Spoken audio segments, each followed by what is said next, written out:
8 সিটিতে জামাতের প্রার্থী প্রাথমিকভাবে চূড়ান্ত করেছে।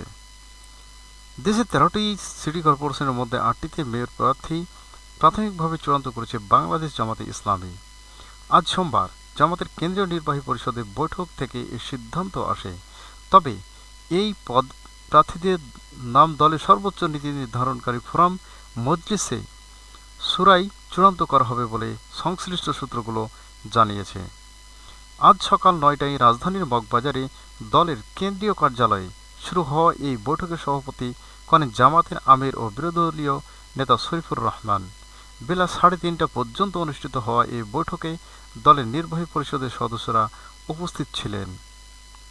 বৈঠক সূত্রে জানিয়েছেন, ঢাকা উত্তর সিটি কর্পোরেশনের জামাতের মেয়র প্রার্থী করা হয়েছে দলের মহানগর উত্তর শাখার আমির সেলিম উদ্দিন এবং ঢাকা দক্ষিণে ঢাকা বিশ্ববিদ্যালয়ের কেন্দ্রীয় ছাত্র সংসদের ডাকসু ভিপি মোহাম্মদ আবু সাদিক কায়েমকে।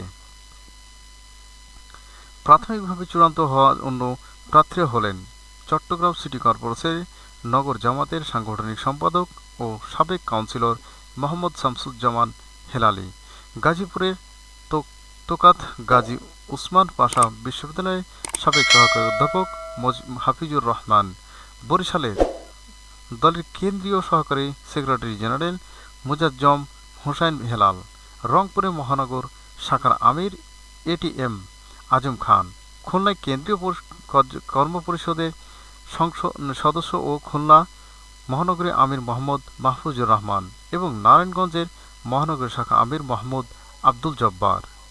রাজশাহী, সিলেট, ময়মনসিংহ, কুমিল্লা ও নবগঠিত Dhaka Bogura city corporation mayor প্রার্থী এখনও চূড়ান্ত করা হয়নি। এসব পদে বেশ কয়েকজন প্রার্থী আলোচনায় আছেন।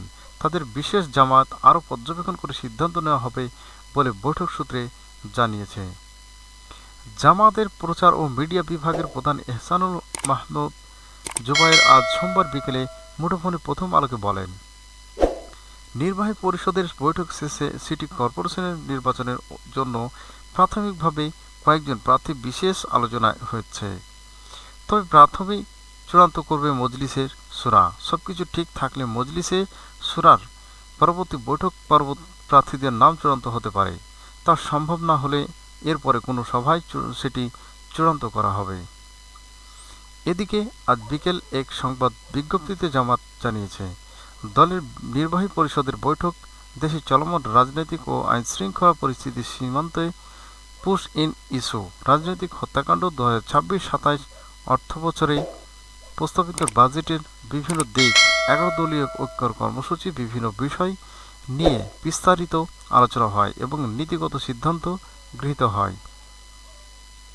এছাড়া 26শে জুন অনুষ্ঠানের দলের কেন্দ্রীয় মজলিসে শুরায় অধিবেশন সহ সাংগঠনিক বিভিন্ন বিষয় নিয়ে আলোচনা করা হয় এবং নির্দেশনা প্রদান করা হয়। বৈঠক বিষয়ে জানতে চাইলে জামাতের সহকারী সেক্রেটারি জেনারেল আব্দুল হালিম মুঠোফোনে প্রথম আলোকে বলেন, নির্বাহী পরিষদের বৈঠকে জামাতের বার্ষিক সাংগঠনিক রিপোর্ট 2025 নিয়ে পর্যালোচনা করা হচ্ছে। এছাড়া রাজনৈতিক পরিস্থিতি ও সাংগঠনিক পরিস্থিতি, আইন শৃঙ্খলা পরিস্থিতি, সংসদীয় কার্যক্রম সহ বিভিন্ন বিষয় নিয়ে আলোচনা করা হচ্ছে।